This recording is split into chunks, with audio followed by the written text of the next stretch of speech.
Cheguei, meu povo, cheguei com tudo para a gente poder resolver uma série de exercícios, de questões que vão preparar você ainda mais para as provas do Enem e também do PAS comigo, professor Luiz Dudu, seu professor de filosofia e também de história. Então, nas últimas aulas nós falamos sobre filosofia política, desde o período grego, passando pelo período medieval, pelo Estado teocrático, até chegarmos então no período moderno, e trabalhamos também a teoria do conhecimento no período moderno, que é a epistemologia.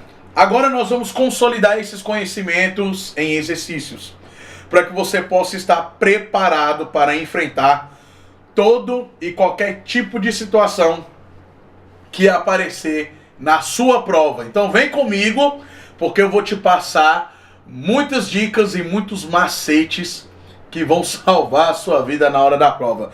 Vamos lá? Vamos lá? Então vou botar aí na tela para você, mas antes disso vou deixar aqui, meu Instagram para você me seguir lá, cara, para você me dar uma moral, Aperta o botão de seguir lá, @Luiz Dudes, sempre com conteúdos muito importantes aí para a sua aprovação.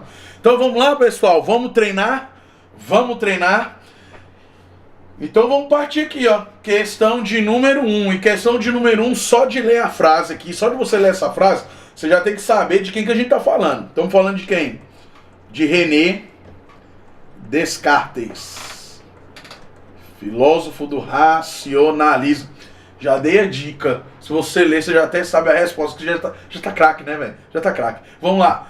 O racionalismo cartesiano, a valorizar o uso da razão como fundamento da certeza, teve impacto não apenas no campo epistemológico, mas também nas concepções, olha só que coisa linda, políticas modernas. Essa valorização da razão contribuiu para... Então vamos lá? Vamos relembrar. Epistemologia, professor, não tô lembrando não. O que é? Clarifica aí.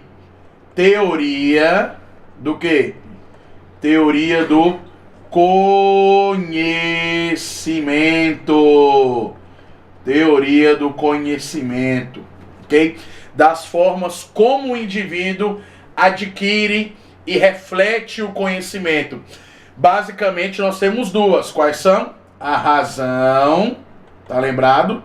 Do René Descartes, e o empirismo. E o empirismo do outro lado. O empirismo do David Hume, do Francis Bacon e do John Locke, que é o pai do empirismo. Então, só para você lembrar aqui o que é empirismo, é o conhecimento obtido pela experiência. Aí nós temos o empirismo clássico, temos o empirismo científico e assim sucessivamente. Então vamos lá? Essa valorização da razão contribui para quê? Joga na tela. Letra A. Justificar a centralização do poder nas mãos da autoridade religiosa. Se a gente está falando de racionalismo, como que eu vou justificar isso na mão da autoridade religiosa? Letra A errada. Também, fundamentar a ideia de que o poder deve ser baseado nas tradições e nos dogmas. Dogmas aqui, a gente pode colocar no sentido de doutrina, tá? Então está relacionado também à ideia de igreja, a ideia de teocentrismo. Então letra B também está errada. Letra C, sustentar, olha lá, letra C, sustentar projetos, governos o quê? Racionais, pautados em leis universais e no contrato social. Contrato social, já expliquei para você o que é, você já sabe. Governo racional, essa ideia aqui é de quem? Tá lembrado de quem que é essa ideia? Porque o Descartes, obviamente, que ele abraça essa ideia, mas de qual filósofo clássico nós estamos falando que levava em consideração a ideia de que os governantes deveriam ser filósofos? Quem era? Sócrates, Platão ou Aristóteles? Boa, meu garoto. Platão. Platão tem essa ideia trabalhada aqui, reverberada por quem? Por René Descartes. Então, sustentar projetos de governos racionais pautados em leis universais e no contrato social. Então você vai marcar aí o quê? Vai marcar letra C com toda certeza, sem medo de ser feliz. D. Reforçar a submissão do indivíduo às ordens absolutistas. Lembre-se que nós vamos estar no período do iluminismo. E uma das questões do iluminismo aqui que vai influenciar a sociedade como um todo será a queda do antigo regime. Inclusive, com a medida que o iluminismo vai avançando socialmente, as ideias iluministas vão se incorporando na sociedade, essas ideias políticas, de características políticas, principalmente voltadas à democracia, à república, à racionalização e todas as questões, alguns reis irão aderir aos ideais absolutistas, mas não porque eles acreditavam, mas porque a população estava pressionando eles a ter uma participação política, então eles traziam alguns ideais iluministas para o seu lado, sem reverberar eles, sem acreditar neles, melhor dizendo, mas acabavam colocando algumas coisas em prática para que eles não perdessem a popularidade. Qual o nome que a gente dá para isso? Despotismo esclarecido. Esse é o nome. Então, letra D, errado também. Letra E, defender que o conhecimento não teve influência, não deve influenciar as práticas políticas. Então, letra E também errada, questão de número 1. Pode marcar aí no seu material, letra C. Partiu questão de número 2 na tela aí para você. O verdadeiro e legítimo objetivo das ciências é dotar a vida humana de inventos e riquezas. É necessário libertar a mente do quê? Olha lá, dos preconceitos. Quem disse isso? Ele, Francis Bacon. Então você já sabe que nós vamos falar de quê? Você já tem que matar lá no comando da questão quando você lê. Nós vamos falar de empirismo. Na perspectiva baconiana, olha, grave isso aqui.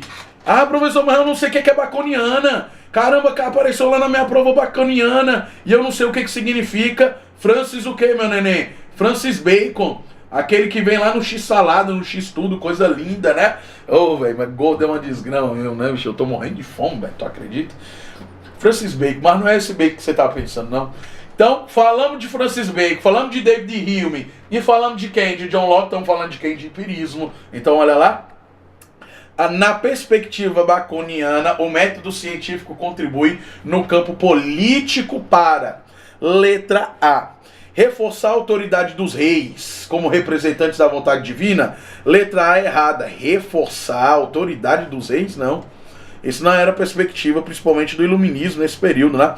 Letra B, promover uma gestão pública baseada na observação. Olha aqui, ó. Olha aqui, ó. Olha aqui, ó. No empirismo e na utilidade social. Letra B, pode marcar aí, sem medo de ser feliz. Letra C, consolidar a ideia de que as leis devem ser baseadas em verdades religiosas. Isso aqui é dogmático, é teocentrista, errado. Defender que o saber deve ser reservado às elites, excluindo a participação popular.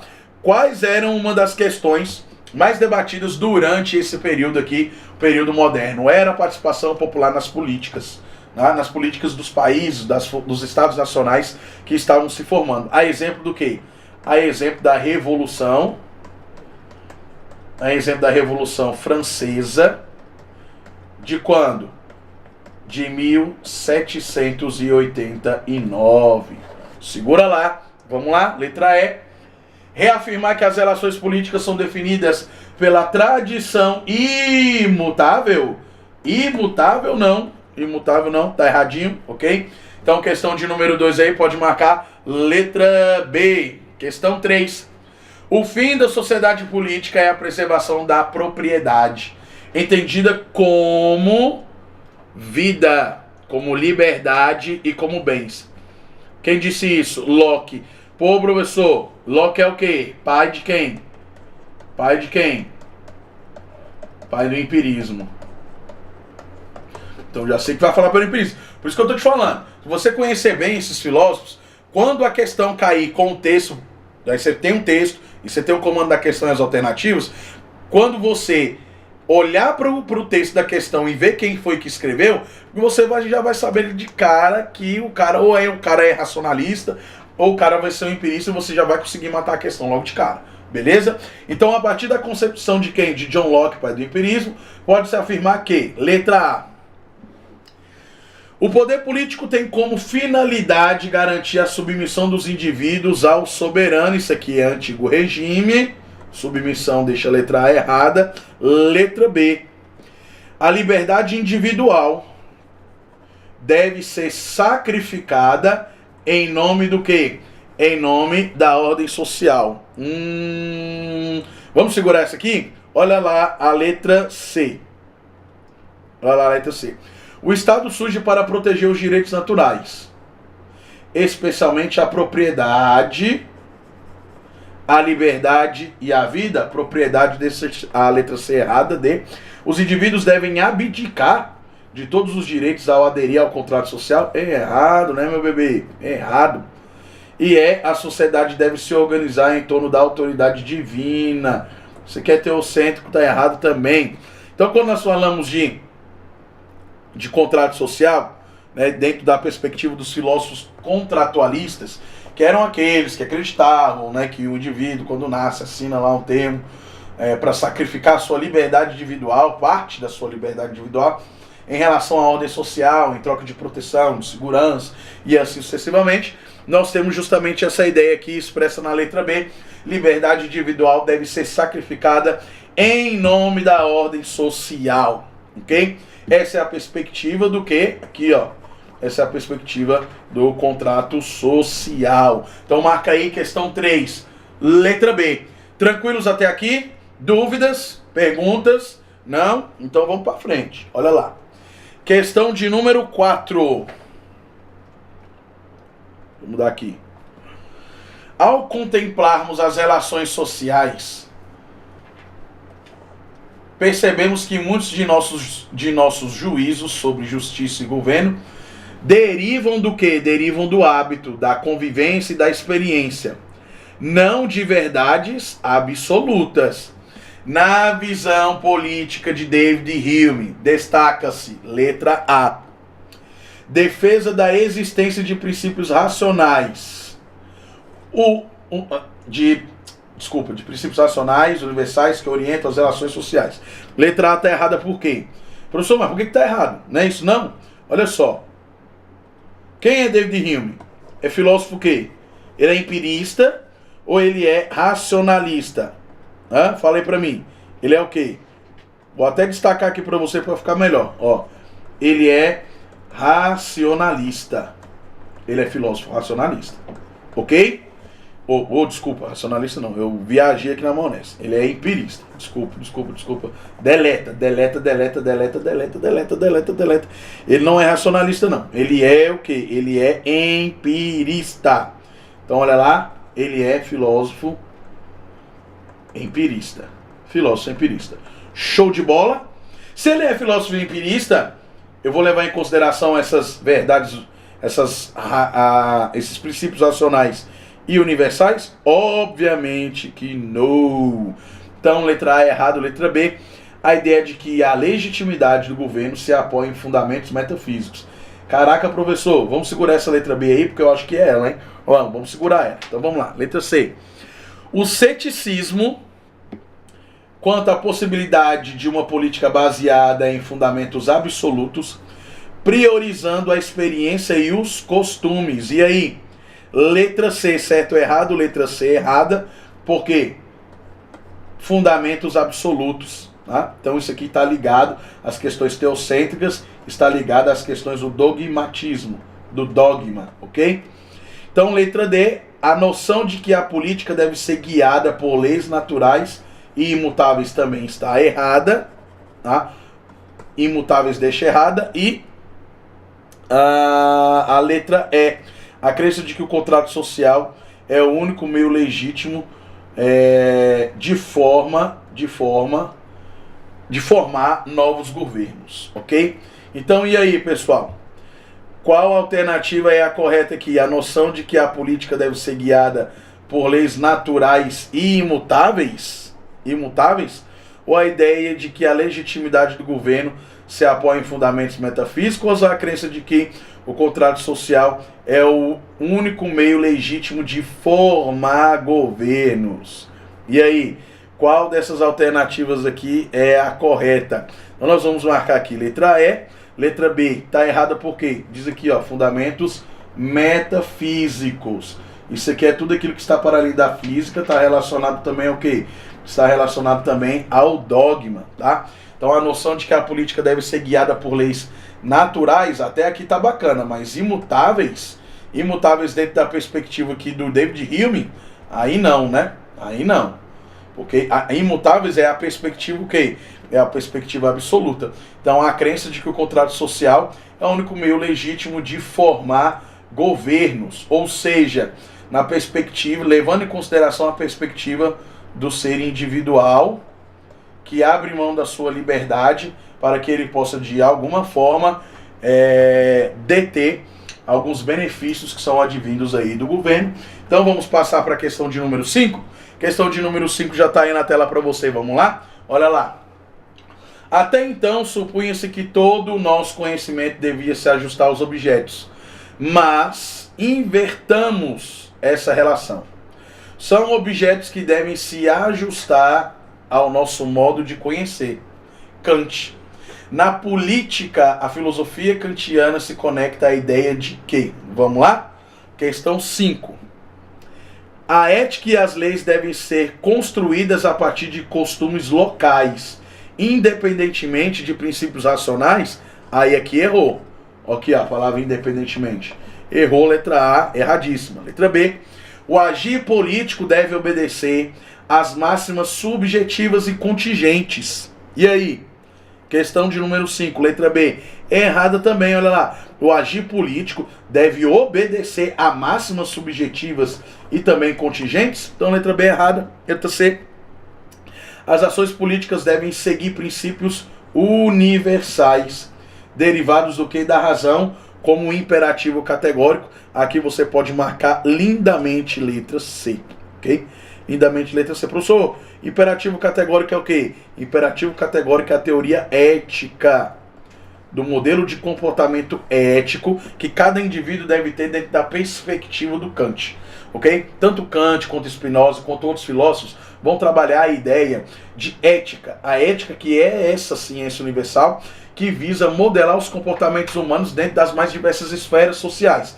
Então, por exemplo, você não vai para a praia de terno, assim como você não vai para a igreja de biquíni ou sunga, né? Então, cada espaço social detém suas particularidades éticas. Então, quando você passar para medicina, quando você passar para direito, quando você passar para engenharia, lá quando você for entrar em exercício nessa profissão, você vai ter um código de ética. Por exemplo, a OAB tem o seu código de ética, né? Os médicos, a medicina tem o seu código de ética. Os professores, seu código de ética. E assim sucessivamente. Então, essa é a perspectiva ética trabalhada aqui. Olha só a letra D. Letra D, olha lá. Os governantes devem adotar as tradições como critério supremo de legitimidade. Aí não. Aí errou. E a E, as decisões políticas podem ignorar os princípios de liberdade e autonomia. Também está errado. Então, questão de número 5, você vai marcar aí no seu material, ok? Letra C. Letra C. Partiu? Partiu. Questão de número 6, vou colocar aí na tela. Olha lá, olha lá, olha lá. Questão 6. O homem é, por natureza, um ser livre, mas em sociedade submete-se a leis que garantem a liberdade de todos. Locke. Se eu estou falando de Locke, eu estou falando de quê, minha gente? Empirismo. Vamos lá. Na concepção de Locke, o contrato social tem como objetivo, questão 6, estabelecer um soberano absoluto que garanta a ordem. B. Abolir a liberdade natural em prol da segurança. C. Proteger os direitos naturais e garantir a convivência pacífica. D. Submeter os cidadãos à autoridade religiosa. E eliminar a propriedade privada em nome da igualdade. Vamos começar de cima para baixo aqui da letra E para diferenciar? Letra E, eliminar a propriedade privada em nome da igualdade. Letra E errada. D, submeter, eliminar, deixa errada. Submeter os cidadãos à autoridade religiosa, isso é teocentrismo, dogmatismo, também é errado. Estamos falando de que aqui? Nós estamos falando aqui, ó, de empirismo. O que é empirismo mesmo? Tá lembrado? É a forma de aquisição de conhecimento através do quê? Através da experiência. Então aqui é através da experiência. Na sua prova pode aparecer experiência o quê? Experiência sensorial. Letra C, proteger os direitos naturais e garantir a convivência pacífica. Então você vai marcar aí o que na questão de números, na questão de número 6, você vai marcar aí letra C, sem medo de ser feliz, proteger os direitos naturais. Isso aqui nós vamos chamar de quê, ó? Justnaturalismo. Direitos naturais. E garantir a convivência pacífica. Perfeito, lindo, é isso mesmo. Letra C, letra B, abolir a liberdade. Não precisa nem ler o resto, né? Abolir a liberdade para a segurança errado. E letra A, estabelecer um soberano absoluto. Um dos ideais do período moderno, já falei para vocês, era buscar a queda do antigo regime, a queda da monarquia absolutista. Por isso a letra A tá ok. Por isso a letra A também está errada. Então, questão de número 6, grava aí no seu material. Questão de número 6, letra C. Beleza? Letra C e vamos para a próxima. Questão 7, já vou botar aí para você na tela. Vamos lá? O costume é o grande guia da vida humana e é o princípio pelo qual, ao observarmos uma sequência constante de eventos, passamos a esperar que ela continue. Estamos falando de quem? David Hume. David Hume. Aplicando esse pensamento à política, Hume defende. Então vamos lá? As instituições devem se basear em princípios metafísicos imutáveis? Já vimos que não. Então letra A errada. B. As tradições e os costumes são fundamentais para a estabilidade social e política? Pode marcar aí letra B. Letra B é o nosso gabarito. Letra C. As leis devem ser determinadas por vontades, por verdades absolutas, e a gente já viu que não. D. A razão pura é suficiente para fundamentar as instituições políticas. Errado. E o poder deve ser centralizado, ignorando a experiência histórica. Errado. Então olha só a questão, a alternativa B. As tradições e os costumes são fundamentais para a estabilidade social e política, com toda certeza. Quando nós falamos de tradições e costumes aqui, nós estamos falando de quê? Obviamente, de questão cultural. O que está acontecendo nesse momento aqui da história? Nós estamos tendo um renascimento urbano, artístico e cultural. Cultural do ponto de vista da perspectiva que as culturas locais passarão a ser valorizadas, as culturas específicas de cada cidade, de cada estado ou até mesmo de cada país serão valorizadas, ou seja, como modelos de tradição que são fundamentais para a manutenção da ordem social, das memórias históricas, das memórias tradicionais de determinado povo ou de determinado indivíduo. Então, nessa perspectiva, para o David Hume, é importante sim, é importante que se estabeleça essa relação social e política a partir das questões culturais, a partir das questões artísticas, com toda certeza. Se você parte lá para o Renascimento artístico, por exemplo, você terá o período Trecento, que é o período de transição entre a arte medieval e a arte moderna. Ainda você tem uma centralização ali na figura de Deus, de Jesus, da Trindade. Você não tem tanta profundidade ali nas pinturas, tá? Não tem tanta profundidade nem esfumato nas pinturas. Agora, quando você passa para o período Quattrocento, para o período Quinquecento, aí você começa a perceber que as pinturas agora terão profundidade, terão formas reais. Uma das características é a questão realista. A técnica do esfumato, que é você jogar a luz no personagem central daquela tela e aí você vir com profundidade por trás. Então todas essas questões são questões próprias desse período que está acontecendo o Renascimento.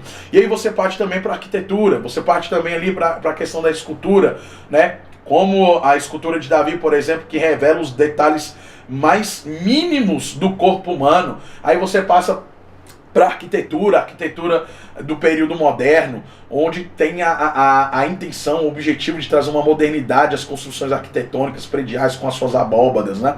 Então todas essas características são características que pertencem a esse contexto histórico, devem ser levadas em consideração aqui também dentro da filosofia em relação às culturas que estavam se formando dentro daquele aspecto. ok? Dentro daquele contexto. Então, questão de número 7, você pode marcar aí no seu material. Letra B, sem medo de ser feliz. Questão de número 8, vou colocar aí na tela para você. Age de tal maneira que a tua ação possa ser, o quê? Uma máxima universal. Esse livro aqui, cara, moço do céu. Fundamento da metafísica dos costumes de Kant. Você demora aí 2 semanas pra você ler uma página, velho.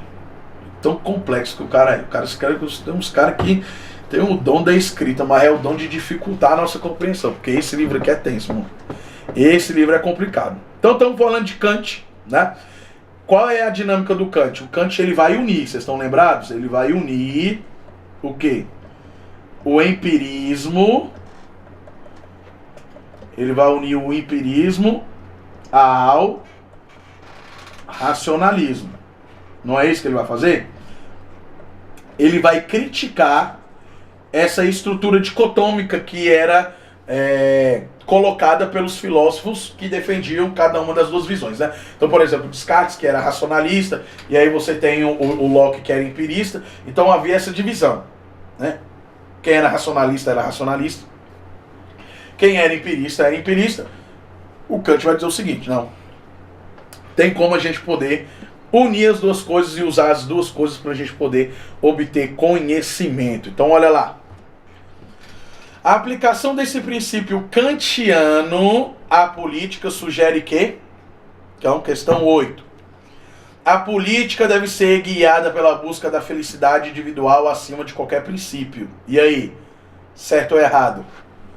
A política deve ser guiada pela busca da felicidade individual acima de qualquer princípio? Letra A errada. B. As decisões políticas podem ser tomadas com base na convivência e nos interesses particulares. Particulares aqui, deixa a letra B errada também. Agora vamos lá para a letra C. Olha lá.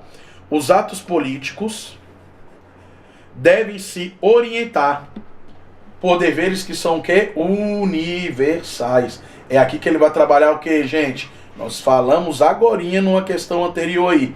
Aí é aqui que ele vai trabalhar o imperativo. Opa, deixa eu apagar aqui. É aqui que ele vai trabalhar o quê? Um imperativo categórico.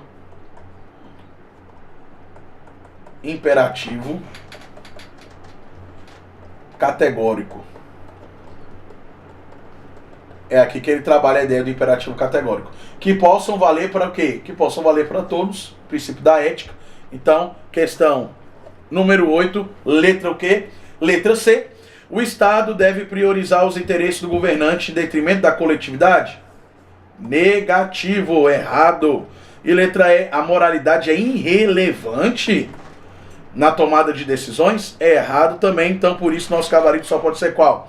Nosso gabarito aí, letra C, dentro da perspectiva kantiana do imperativo categórico. Então os atos políticos, os atos de um governante devem ser orientados a partir do quê? A partir da ética, a partir dos deveres universais, a partir daquilo que estabelece-se como regras de conduta que possam beneficiar a coletividade.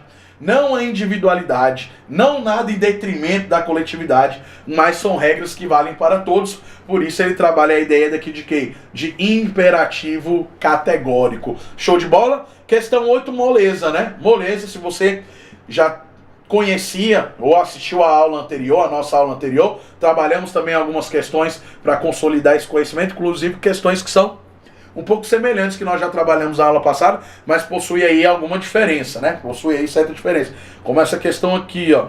Essa questão aqui, cadê? Como essa aqui, ó. Nós trabalhamos uma questão semelhante. Mas aqui ela traz uma outra perspectiva, questão 4, né? Mas nós trabalhamos uma questão semelhante no bloco passado, ok? Então essa é a perspectiva do Kant. A perspectiva de que os atos políticos devem orientar os conceitos universais, os conceitos de ética, e aí isso dentro da filosofia do Kant, nós vamos chamar de quê? Dentro da filosofia do Kant, nós conhecemos isso como imperativo, o quê? Imperativo categórico. Show de bola? Então pode marcar aí no seu material letra C, sem medo de ser feliz, tá aí ó, letra C.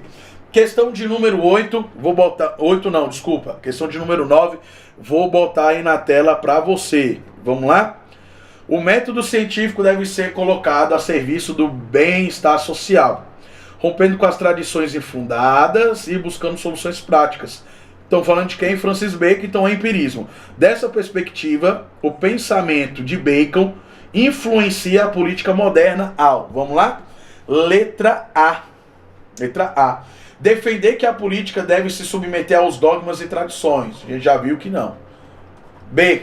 Promover uma política empírica, correto, fundamentada na observação, lindo, na prática e no quê? E na experiência social. Olha que alternativa perfeita. Isso aqui tá mais sério do que o Flamengo ser campeão brasileiro esse ano.